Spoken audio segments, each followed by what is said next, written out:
Dahan-dahan lang, tol. Uy, parang normal na normal, Brad, ah. Nice meeting you, Brad. Salute. Tol.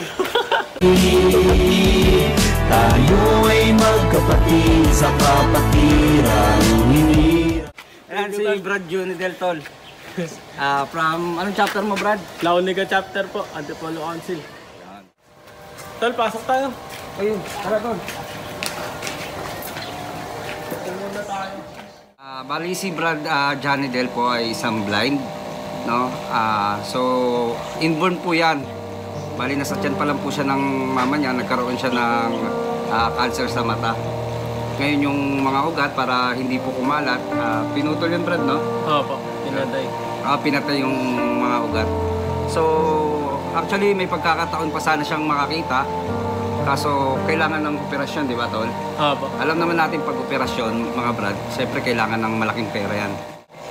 So, Brad, congratulations nga pala sa'yo, tol, no? Natapos mo yung pag-aaral mo.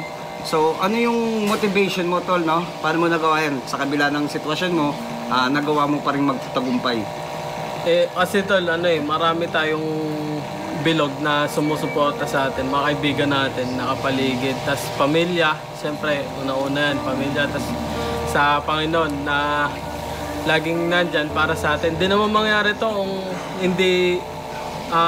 hindi pinahintulot ni Lord sa ng mga naniniwala sa atin. Kung walang sumusuporta sa akin, hindi naman ako aabante ng ganito. Kung wala kayo na nakapaligid na niniwala sa akin, wala ako dito ngayon.